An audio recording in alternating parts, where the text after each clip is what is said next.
time to talk Pittsburgh with Heather Abraham. A community space is now open in Squirrel Hill, completely dedicated to the well-being of local teens. I'm joined now by the clinical director of the Beacon, Kaitlin Hens-Greco, and the president of Friendship Circle's Teen Leadership Board, Ursula Brown. Thank you both for coming in. Thank you, Heather. Thank you for having us. And congratulations, you're a week old.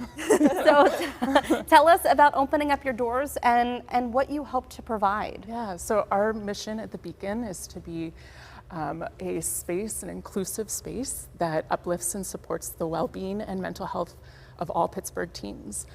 So we hope that teens will come over the summer and join us in inclusive programming that focuses on emotional resiliency and strengthening coping capacities. And how does the Friendship Circle fit into this? Is this like the Beacon is an umbrella for other little compartments of this? So the Beacon is an initiative of the Friendship Circle. Okay, great. Yeah. And so tell me about what you do, Ursula. So I have been a part of the wellness committee at the Friendship Circle for 2 years now, and I chair it this year.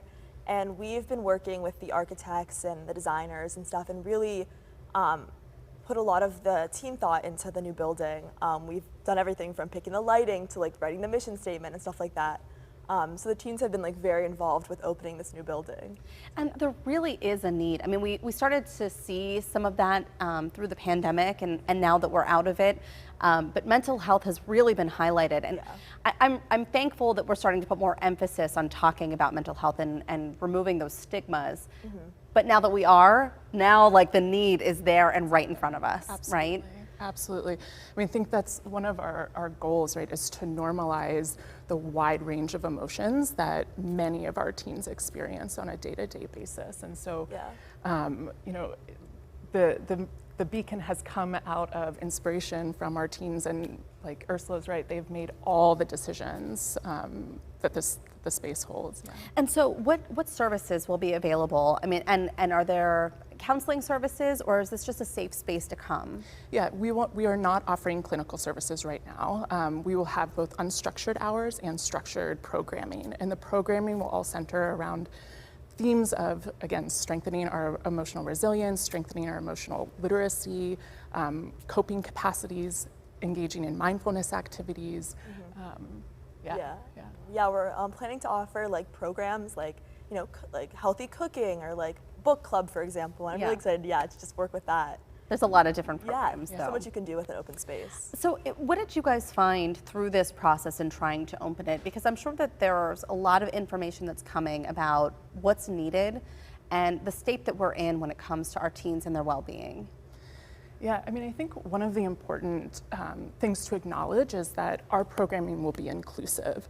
And what I've recognized and really thought a lot about is how, you know, individuals with disabilities, whether it be physical, intellectual, or our neurodivergent friends, are often left out of our mental health system. Yeah. And so, or our traditional mental health system. And the Beacon hopes to fill that hole, right, in the sense that our programming will be fully inclusive, and we will support our members in whatever their needs are.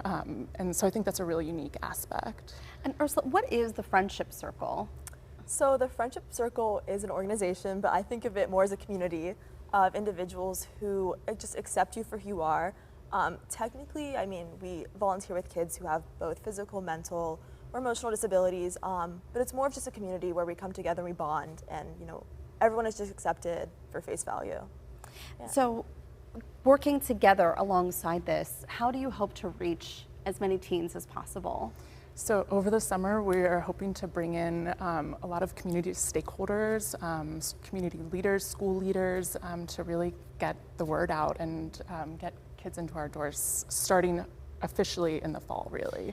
And is the goal to bring in kids who are struggling with, you know, who they are, their own kind of place in society? Absolutely. And, and anxiety, depression, kids going through everything. You got it. And I would also argue that like kids who aren't, you know, labeled by, you know, like anxiety or depression, because I think everyone kind of needs to focus on their mental health and like just mindfulness in general. So it's really just for anyone who needs a space. Well, you know, it is interesting because I think that once we started to talk about mental health, we started to hear the two big ones, anxiety and depression, but it really is just taking care of your mental well-being. And sometimes that is just a break. It's just coming together and being with friends and being able to talk and be in a safe place. Absolutely. One of the biggest protective factors is having friends and a strong social network, and so that's one of the goals, right, is that we strengthen our teen social connections and social networks as well. So if kids are watching this or parents think that this might be a good place for their kids to try and get in on, what can they do? How can they sign up? Absolutely. They can go to fcpgh.org, and there's a tab called The Beacon, and they can click on the Contact Me form and reach out. And is there any like specific programming? Are there summer camps, or how is it set up this summer? So we have, we're going to host some open mic nights, some teen panels. We've had a couple of wellness fairs recently as well. So stay tuned for other programming coming. Yeah. And I guess the very important part too is, where are you located? Yes. Do you want to take All right, we're located on Murray Avenue, right next to the current Friendship Circle building on the 2nd floor. Don't know the exact address, but well, that's okay. It's easy enough to find. You got us in the right place. Thank you both for coming on today, and congratulations again on opening up. Thank you. We appreciate it.